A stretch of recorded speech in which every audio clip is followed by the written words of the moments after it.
Hello guys, welcome to the JK study online. गाइस, मैं लाया हूँ आपके लिए important topic crops and climate in India. इसमें हम इम्पोर्टेंट एमसीक्यूज डिस्कस करेंगे क्रॉप्स इन इंडिया के, और साथ में हम डिस्कस करेंगे important MCQs on climate and weather. तो गाइस, वीडियो में आगे बढ़ने से पहले अगर आप चैनल पे फर्स्ट टाइम विजिट कर रहे हैं तो चैनल को सब्सक्राइब कर लेना, ताकि इन फ्यूचर हमारी तरफ से कोई भी वीडियो आएगी तो आप उसको असेस कर पाओ सबसे पहले। तो गाइज, जैसे कि आप देख सकते हैं, जो पंचायत सेक्रेटरी का सिलेबस है उस पे ये स्पेशली मेंशन है। मैं आपको बता दूं, जैसे ये पॉइंट थर्ड आप देख सकते हैं, climate and crops in India, इसी के रिलेटेड हम एमसीक्यूज करने वाले हैं। ये आप देख सकते हैं, ये पंचायत सेक्रेटरी का सिलेबस है। ठीक है, तो गाइज वीडियो में आगे बढ़ते हैं सीधा। हमारा आज का फर्स्ट जो क्वेश्चन है वो है, विच of the following is not a top cotton growing state in India. Simply आपसे पूछा है कि कौन सी इनमें से टॉप कॉटन ग्रोइंग स्टेट्स नहीं है। ठीक है, तो इससे इस क्वेश्चन को करने से पहले मैं आपको बता दूं, इससे लिए आपको पता होना चाहिए कि टॉप कॉटन ग्रोइंग स्टेट्स कौन सी हैं। मैं जब तक ऑप्शंस पढ़ता हूँ, आप राइट आंसर गेस करने की कोशिश करना। ऑप्शन ए है गुजरात, ऑप्शन बी है महाराष्ट्र, ऑप्शन सी है आंध्र प्रदेश, और ऑप्शन डी है बिहार। आई होप आपने राइट आंसर गैस कर लिया होगा। तो गैस मैं आपको बता दूं, फर्स्ट का राइट रहेगा ऑप्शन डी यानी बिहार। ठीक है, बिहार जो है ये टॉप कॉटन ग्रोइंग स्टेट्स में नहीं है, तो ऑप्शन डी राइट रहेगा फर्स्ट क्वेश्चन का। टॉप कौन सी है, तो टॉप है गुजरात, सेकंड नंबर पे महाराष्ट्र आता है, थर्ड नंबर पे आंध्र प्रदेश, और फिर उसके बाद आता है तेलंगाना, ये आपको याद रखना है। फिर उसके बाद है कर्नाटका। ये जो स्टेट्स हैं ये हैं टॉप कॉटन ग्रोइंग स्टेट्स। ठीक है, तो ऑप्शन डी राइट है फर्स्ट का। इसके बाद चलते हैं हम सीधा क्वेश्चन नंबर सेकंड की ओर। Which of the following crop is an example of kharif crop. Simply आपसे पूछा है कि खारिफ क्रॉप का एग्जांपल बताना है आपको। ठीक है, ये क्वेश्चन इजी होता है, लेकिन मैं आपको बता दूं, एग्जाम में ऐसे क्वेश्चंस ही आपको सबसे ज़्यादा डाउट में डाल देते हैं उस समय। ठीक है, तो मैं आपको बता दूं, बिल्कुल अच्छे से पढ़ना है आपको इसको, क्वेश्चन को, कि आपको पूछा गया है खारिफ क्रॉप पूछा गया है, उसके एग्जांपल्स। जब तक मैं ऑप्शंस पढ़ता हूँ आप राइट आंसर गेस कर लेना। तो ऑप्शन ए है ग्राम, ठीक है, ऑप्शन बी है कॉटन, ऑप्शन सी है पी, ऑप्शन डी है वीट। तो मैं आपको बता दूं, जो इसमें से राइट आंसर है वो है ऑप्शन बी हमारा कॉटन। ठीक है, कॉटन जो है वो है खारिफ क्रॉप। जहाँ तक बात है ग्राम की, पी की और वीट, ये सब कौन सी क्रॉप्स हैं, तो ये हैं रबी क्रॉप्स। ठीक है, तो हम चलते हैं इसके बाद सीधा क्वेश्चन नंबर थर्ड की ओर। थर्ड क्वेश्चन है हमारा, the kharif crops are harvested in the month of. ठीक है, सिंपली आपसे पूछा है जो खारिफ क्रॉप्स हैं ये हार्वेस्ट कब की जाती है। जब तक मैं ऑप्शंस पढ़ता हूँ आप राइट आंसर गेस करने की कोशिश करना। ऑप्शन ए है सितंबर से अक्टूबर, ऑप्शन बी है मार्च टू अप्रैल, और ऑप्शन सी है जून जुलाई, ऑप्शन डी है मई जून। ठीक है, आई होप आपने इसका राइट आंसर जो है वो गेस कर लिया होगा। तो मैं आपको बता दूं, इसका राइट रहेगा ऑप्शन ए यानी सितंबर टू अक्टूबर। ठीक है, सितंबर टू अक्टूबर के मंथ में इनको हार्वेस्ट किया जाता है खारिफ क्रॉप्स को, ये याद रखना आप। ठीक है, इसके बाद चलते हैं हम सीधा क्वेश्चन नंबर फोर की ओर। What is the crop ratio of kharif to rabi crops. बहुत इंपॉर्टेंट क्वेश्चन है आपके एग्जाम पॉइंट ऑफ व्यू से। सिंपली आपसे पूछा है कि इसमें से रेशियो क्या है खारिफ और रबी क्रॉप्स की। ठीक है, पहले आपको रबी खारिफ और फिर रबी की जो रेशियो है वो बतानी है। ठीक है, तो ऑप्शंस आपके सामने हैं, आप राइट आंसर गैस कर सकते हैं। मैं आपको बता दूं, इसका राइट ऑप्शन रहेगा ऑप्शन ए। ठीक है, जो खारिफ क्रॉप है वो 50% एरिया पे, और उसके बाद जो एरिया होता है उस पर लगती है रबी। ठीक है, 1:2 रेशो रहेगी इसकी। ठीक है, मतलब उससे खारिफ के मुकाबले जो रबी है, रबी क्रॉप है, वो डबल प्रोड्यूस होती है इंडिया में। ये आपको याद रखना। ऑप्शन ए राइट रहेगा क्वेश्चन नंबर फोर का। ठीक है, इसके बाद चलते हैं हम सीधा क्वेश्चन नंबर फाइव की ओर। Which one of the following combination is incorrect. आपको इन कम्बिनेशंस में से बताना है कि इनकरेक्ट कौन सा है। इससे ये बहुत इंपॉर्टेंट क्वेश्चन है, सॉल्व करने की कोशिश करना। मैं जब तक ऑप्शंस पढ़ता हूँ इसके। ऑप्शन ए है kharif crop, rice and maize, option B है rabi crop, wheat and mustard, option C है zaid crop, cotton and sugarcane, option D है cash crop, jute and tobacco. ठीक है, तो गाइज आप, आई होप आपने इसका राइट आंसर गेस कर लिया होगा। तो मैं आपको सीधा बता देता हूँ, फिफ्थ का राइट रहेगा हमारा ऑप्शन सी, यानी जिसमें जेद क्रॉप बताया है कॉटन एंड शुगर। ये गलत है। जेद क्रॉप्स कौन सी होती हैं ये आपने देखा होगा, वाटरमेलन इसके अंदर आता है, कुकम्बर इसमें आता है। ठीक है, छोटा सा सीजन होता है जेद क्रॉप्स का। तो इसमें कॉटन और शुगर नहीं आते हैं, ये आपको याद रखना है। कॉटन किसमें है? कॉटन खरीफ क्रॉप है एक। जहाँ तक खरीफ क्रॉप के एग्जांपल राइस एंड मेज़ बताए हैं, बिल्कुल ठीक है। रबी क्रॉप के व्हीट एंड मस्टर्ड बिल्कुल ठीक है। और cash crops jute and tobacco बिल्कुल ठीक है। ठीक है, तो क्वेश्चन नंबर 5 का सी ऑप्शन राइट रहेगा। इसके बाद चलते हैं हम सीधा क्वेश्चन नंबर 6 की ओर। यहाँ पे आपको ट्रू और फॉल्स बताना है सीधा। ठीक है, तो क्वेश्चन है ग्राउंड नट रिक्वायर पैल्यू वाटरिंग बिफोर सोइंग। ठीक है, सिंपली आपसे पूछा है कि जो ग्राउंड नट है उसको पैल्यू वाटरिंग चाहिए होती है सोइंग से पहले। ठीक है, तो ये ट्रू है या फॉल्स है? ठीक है, मैं आपको इसका सीधा राइट आंसर बताता हूँ कि इसका राइट रहेगा हमारा ऑप्शन ए। ठीक है, ये बिल्कुल ट्रू है।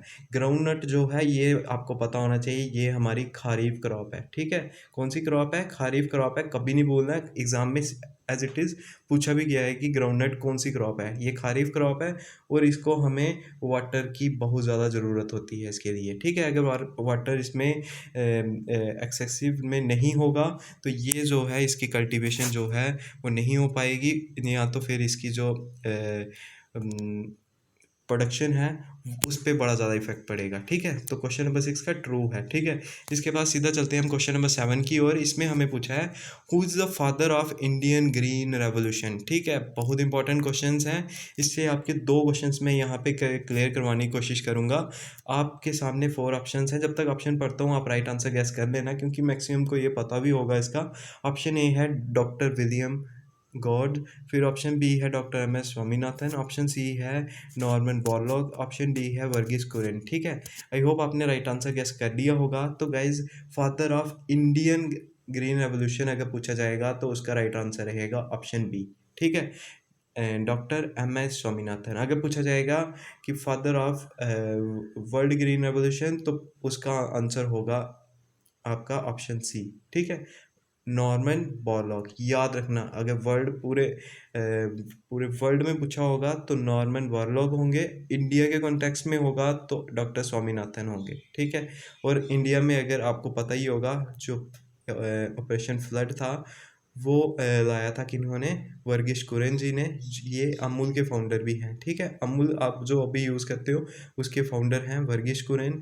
इन्होंने ही वाइट रेवोल्यूशन लाई थी इंडिया में, याद रखना। ठीक है, इसके बाद चलते हैं हम सीधा क्वेश्चन नंबर 8 की ओर। Which Indian state is world's first organic state. ठीक है, ये करंट अफेयर भी रहा था एक टाइम पे, बहुत इंपॉर्टेंट क्वेश्चन है। ठीक है, सिंपली आपसे पूछा है कि इंडिया की कौन सी ऐसी स्टेट है जो फर्स्ट ऑर्गेनिक स्टेट है। ठीक है, तो सिंपली आपको मैं ऑप्शन जब तक पढ़ता हूँ आप राइट आंसर गैस कर लेना। ऑप्शन ए है पंजाब, ऑप्शन बी है आसाम, ऑप्शन सी है अरुणाचल प्रदेश, ऑप्शन डी है सिक्किम। तो मैं आपको बता दूं इसका राइट रहेगा ऑप्शन डी यानी सिक्किम। ठीक है, सिक्किम जो है वो ऑर्गेनिक स्टेट है और अभी ये क्या कर रही है? ये हेल्प कर रही है ऑर्गेनिक स्टेट यूटी बनाने में है किसको? लद्दाख को। ठीक है, ये आपको याद रखना। इसके साथ इसने एमओयू साइन किया है, मेमोरेंडम ऑफ अंडरस्टैंडिंग। ठीक है, लद्दाख के साथ उसको भी ये क्या कर रही है? ऑर्गेनिक स्टेट बनाने में हेल्प कर रही है उसका। इसके बाद चलते हैं हम सीधा क्वेश्चन नंबर 9 की ओर। Which state leads to the consumption of fertilizers. Simply आपसे पूछा है इनमें से कौन सी स्टेट है जो लीड करती है कंजप्शन ऑफ फर्टिलाइजर्स में। ठीक है, तो ऑप्शंस आपके सामने हैं। ऑप्शन ए है हरियाणा, ऑप्शन बी है पंजाब, ऑप्शन सी है आंध्र प्रदेश और ऑप्शन डी है उत्तर प्रदेश। ठीक है, तो आपके सामने 4 ऑप्शंस हैं। आई होप आपने राइट आंसर गैस कर लिया होगा। तो गैस क्वेश्चन नंबर 9 का राइट रहेगा ऑप्शन ए यानी हरियाणा। हरियाणा में फर्टिलाइजर्स कंजप्शन में टॉप पे है और सेकंड नंबर पे कौन सी है? पंजाब है। ये आपको याद रखना है। ठीक है, ऑप्शन ए राइट रहेगा। ओल्ड डाटा में कई जगह पे 1 नंबर पे पंजाब और सेकंड नंबर पे हरियाणा भी है, लेकिन आपको याद रखना लेटेस्ट डाटा के अकॉर्डिंग हरियाणा टॉप पे है। ठीक है, इसके बाद चलते हैं हम सीधा क्वेश्चन नंबर 10 की ओर। इन क्रॉप रोटेशन एक कैश क्रॉप में be followed by fodder crop. ठीक है, which is followed by soil renovating crops like. Simply आपसे पूछा हुआ है कि जब हम क्रॉप रोटेशन करते हैं ना उसके बाद हम कौन सी क्रॉप्स आते हैं? Fodder crops. फॉडर क्रॉप्स हो गई जो हम जो हमारे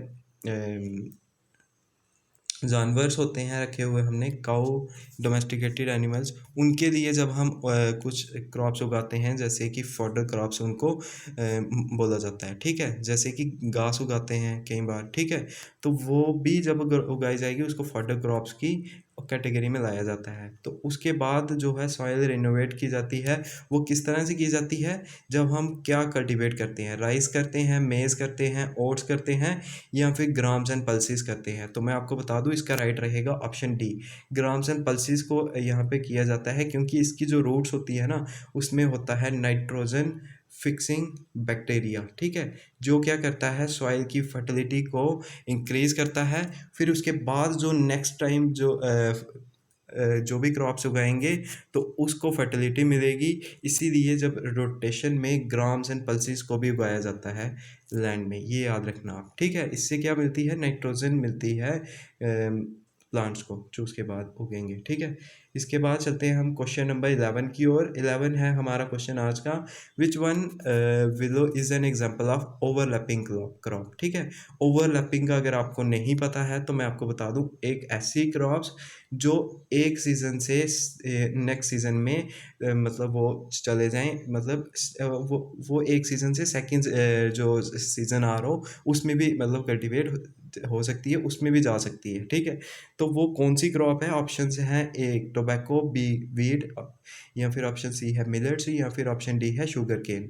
आई होप आपने राइट आंसर गैस कर दिया होगा। तो गाइज इसका राइट है ऑप्शन डी, ठीक है। Option D sugar cane. Sugar cane को लगभग 10 to 18 मंथ्स लग जाते हैं पूरी फुली बनने में, ठीक है। एक तरह से बोल सकते हैं इसको पूरा फ्रूटफुल होने में कितना 10 to 18 मंथ लग जाते हैं। ये एक सीज़न से सेकंड सीज़न में भी पहुंच जाती है, इसीलिए इसको ओवरलैपिंग क्रॉप बोला गया है। याद रखना है, ओवरलैपिंग जब भी आएगा तो शुगर केन को लगाना आप, ठीक है, राइट। इसके बाद चलते हैं हम सीधा क्वेश्चन नंबर 12 की ओर।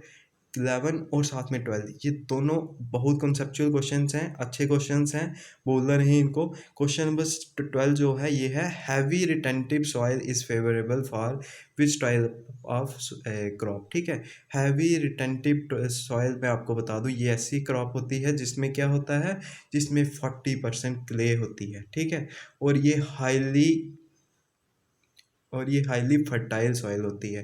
तो ये कौन कौन सी क्रॉप्स के लिए होगी, तो फिर आप समझ ही सकते हैं, ठीक है। ऑप्शन जब तक पढ़ता हूँ आप राइट आंसर गैस कर लेना, क्योंकि मैंने एक गैस दे दिया है कि ये बहुत ही ज़्यादा फर्टाइल सॉइल्स में ही ग्रो की जाती है। ऑप्शन ए है sugar cane and rice, option B है मेज, ऑप्शन सी है gram and fodder crops, option D है कॉटन।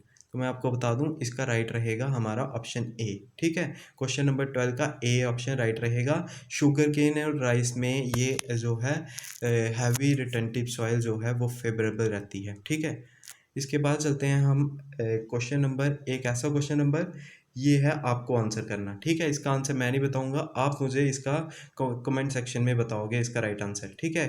क्वेश्चन है, the share of food crops in India's total production, ठीक है। तो ऑप्शंस आपके सामने हैं, मैं लास्ट में भी आपको रिमाइंड करवाऊंगा। इसके बाद हम सीधा चले जाते हैं अब क्वेश्चंस जो हैं MCQs on climate and weather के ऊपर, ठीक है।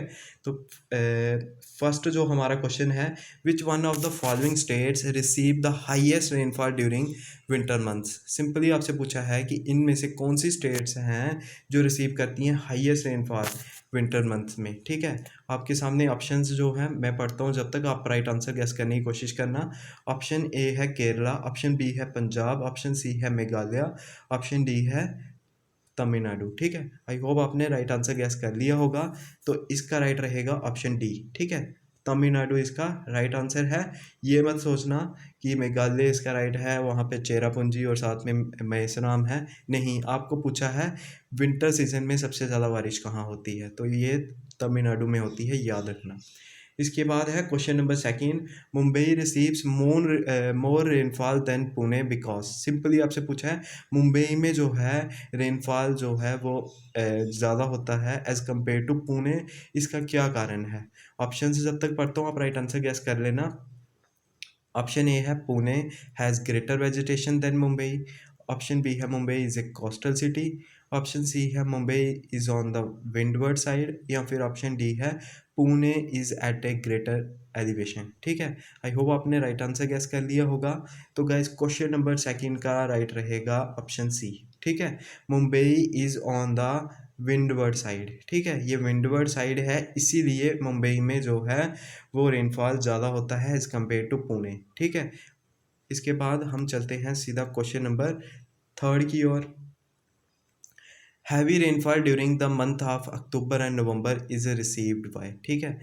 आपको सिंपली पूछा है कि हैवी रेनफॉल जो होता है अक्टूबर टू नवंबर मंथ में वो किस वजह से होता है और कहाँ पे होता है। सिंपली आपसे ये पूछा है कहाँ पे होता है ज़्यादा। ऑप्शन जब तक पढ़ता हूँ आप राइट आंसर गैस करने की कोशिश करना। ऑप्शन ए है गारो खासी एंड जैंतिया हिल्स में, ऑप्शन बी है कोरमंडल कोस्ट में, ऑप्शन सी है छोटा नागपुर प्लेट्यू में, या फिर ऑप्शन डी है मालवा प्लेट्यू में। तो मैं आपको बता दूं क्वेश्चन नंबर थर्ड का राइट रहेगा हमारा ऑप्शन बी, ठीक है। थर्ड का ऑप्शन बी राइट रहेगा। कोरमंडल कोस्ट जो है यहाँ पे अक्टूबर और नवंबर मंथ में हैवी रेनफॉल होता है। इसके बाद हम चलते हैं सीधा क्वेश्चन नंबर 4 की ओर। Rainfall in India is not associated with, simply आपसे पूछा है जो भी रेनफॉल होता है ना इंडिया में वो इनमें से किस कारण से नहीं होता है, ठीक है। ऑप्शंस मैं पढ़ता हूँ। ऑप्शन ए है साइक्लोन से, ऑप्शन बी है ओरोग्राफिक से, या फिर ऑप्शन सी है कन्वेक्शन से, ऑप्शन डी है एंटी साइक्लोन से। तो मैं आपको बता दूं इसका राइट आंसर रहेगा हमारा ऑप्शन डी, ठीक है। ऑप्शन डी राइट रहेगा। एंटी साइक्लोन्स जो होते हैं इनसे जो हैवी रेनफॉल है इंडिया में या फिर रेनफॉल है इंडिया में वो एसोसिएट नहीं करता है, ठीक है। इसके बाद चलते हैं हम सीधा क्वेश्चन नंबर 5 की ओर। फिफ्थ क्वेश्चन हमसे पूछा गया है अमंग द फॉलोइंग प्लेसेस, इन सब प्लेसेस में which region receives comparatively lowest average monsoon rainfall from June to September. Simply आपसे पूछा है कि जो आपको याद रखना है मानसून रेनफॉल जो होता है ना इंडिया में वो जून टू सितंबर के बीच में होता है। इनमें से आपको एक प्लेस बतानी है जहाँ पे कंपैरेटिवली लोएस्ट होता है, ठीक है, रेनफॉल। ऑप्शन जब तक पढ़ता हूँ आप राइट आंसर गेस कर लेना। ऑप्शन ए है southern western Bengal, option B है eastern Uttar Pradesh, option C है western Uttar Pradesh, option D है पंजाब। आई होप आपने राइट आंसर गेस कर लिया होगा। तो क्वेश्चन नंबर 5 का राइट रहेगा ऑप्शन सी, ठीक है। वेस्टर्न उत्तर प्रदेश में सबसे कम होता है, ये आपको याद रखना है रेनफॉल, एवरेज रेनफॉल, ठीक है। इसके बाद चलते हैं हम सीधा क्वेश्चन नंबर 6 की ओर। 6 हमसे पूछा है western coast of India receives very high rainfall in summer mainly due to, ठीक है। तो गाइज इसका हमको आंसर दिख दिया होगा इसलिए मैं इसका आंसर आपको सीधा बता देता हूँ। ऑप्शन सी राइट रहेगा। वेस्टर्न घाट्स की वजह से ही वेस्टर्न कोस्ट जो है यहाँ पे वेरी हाई रेनफॉल जो है समर में होता है, ठीक है। इसके बाद क्वेश्चन नंबर 7 की ओर चलते हैं। क्वेश्चन नंबर 7 आपसे पूछा गया है the place which experiences minimum and maximum temperature of -28.3 degree Celsius and 15 degree Celsius respectively, ठीक है। मिनिमम -28.3 डिग्री सेल्सियस चला जाता है और मैक्सिमम वहाँ पे 15 डिग्री सेल्सियस रहता है। यानी हमारे जो एयर कंडीशनर्स भी होते हैं उसमें भी 16 मिनिमम होता है। तो सोच लेना वहाँ पे 15 डिग्री मिनिमम रहता है, मैक्सिमम रहता है, ठीक है। तो ऑप्शंस जो है मैं जब तक पढ़ता हूँ आप राइट आंसर गेस कर लेना। ऑप्शन ए है लेह में, ऑप्शन बी है श्रीनगर में, ऑप्शन सी है शिमला में, और ऑप्शन डी है कुल्लू में, ठीक है। तो आपको बता दूँ इसका राइट रहेगा हमारा ऑप्शन ए यानी लेह, ठीक है। लेह में ही -28 मिनिमम और मैक्सिमम 15 डिग्री टेम्परेचर हमें देखने को मिलता है, ठीक है। इसके बाद चलते हैं हम सीधा क्वेश्चन नंबर 8 की ओर। 8th क्वेश्चन में हमसे पूछा गया है the paddy fields of India are located in the areas of annual rainfall, ठीक है। जो पैडी फील्ड्स हैं इंडिया की वो लोकेटेड हैं एरियाज ऑफ एनुअल रेनफॉल कितनी होती है। ऑप्शन जब तक पढ़ता हूँ आप राइट आंसर गैस कर लेना। ऑप्शन ए है 100 सेंटीमीटर, ऑप्शन बी है 140 सेंटीमीटर, ऑप्शन सी है 120 सेंटीमीटर, ऑप्शन डी है 80 सेंटीमीटर। तो मैं आपको बता दूँ क्वेश्चन नंबर 8 का राइट रहेगा ऑप्शन ए यानी 100 सेंटीमीटर। पैडी फील्ड्स जो भी इंडिया में हैं इनको लगभग 100 सेंटीमीटर एनुअल रेनफॉल चाहिए होती है, ये आप याद रखना। इसके बाद हम चलते हैं क्वेश्चन नंबर 9 की ओर। क्वेश्चन नंबर 9 में हमसे पूछा गया है among the following places the average annual rainfall is highest. आपने मिनिमम देखा था कहाँ पे था, वेस्टर्न उत्तर प्रदेश में मिनिमम था। तो अब आपसे क्वेश्चन में आ गया है कि एवरेज एनुअल रेनफॉल हाईएस्ट कहाँ पे है, ठीक है। आपके पास ऑप्शंस ए है कोलकाता, ऑप्शन बी है चेन्नई, ऑप्शन सी है शिलोंग, ऑप्शन डी है तिरुवनंतपुरम, ठीक है। आई होप आपने राइट आंसर गैस कर लिया होगा। तो गैस क्वेश्चन नंबर 9 का राइट रहेगा हमारा ऑप्शन सी यानी शिलोंग। शिलोंग में हमारे हाईएस्ट एवरेज एनुअल रेनफॉल देखने को मिलता है, ठीक है। इसके बाद चलते हैं हम सीधा क्वेश्चन नंबर 10 की ओर। What is the nature of monsoon rain from Guwahati to Chandigarh. Simply आपसे पूछा है कि गुवाहाटी टू चंडीगढ़ जो नेचर ऑफ रेन मानसून रहता है वो किस तरह से रहता है। क्या वहाँ पे कौन क्रिसेंट और ग्रोइंग नेचर रहता है, मतलब ग्रो कर रहा होता है, या डिमिनिशिंग नेचर होता है, कम कम हो रहा होता है, या इरेगुलर हो रहा होता है, कभी ज़्यादा कभी कम, कभी ज़्यादा कभी कम, या फिर साइक्लिक होता है, एक पूरे टाइम पीरियड तक हो रहता है। ठीक है, तो मैं आपको बता दूं, अगर आपने राइट आंसर्स गेस कर लिए हैं तो क्वेश्चन नंबर 10 का राइट रहेगा हमारा option B, diminishing in nature रहता है, कम कम होता चलता जाता है मानसून और फिर ख़त्म हो जाता है। ठीक है, तो गाइज क्वेश्चन नंबर 1 जो मैंने आपने कमेंट करके मुझे बताना है वो है, the share of food crops in India's total production is almost. बहुत इंपॉर्टेंट क्वेश्चन है, मे बी आपके एग्जाम में ऐसा जैसा क्वेश्चन आ ही जाए। The share of food crops in India's total production, food crops का क्या शेयर है इंडिया की टोटल प्रोडक्शन में। तो ऑप्शंस आपके सामने हैं, ऑप्शन ए 50%, ऑप्शन बी है 60%, ऑप्शन सी है 70% और ऑप्शन डी है 80%। आप राइट आंसर गेस करने की कोशिश ज़रूर करना कमेंट में। तो गाइज जिसको मैं हार्ट दूंगा तो आप समझ लेना कि वो राइट आंसर होगा। ठीक है, तो गाइज इस वीडियो में इतना ही। थैंक यू गाइज, वीडियो अच्छी लगी है तो लाइक और शेयर ज़रूर करना। Thank you.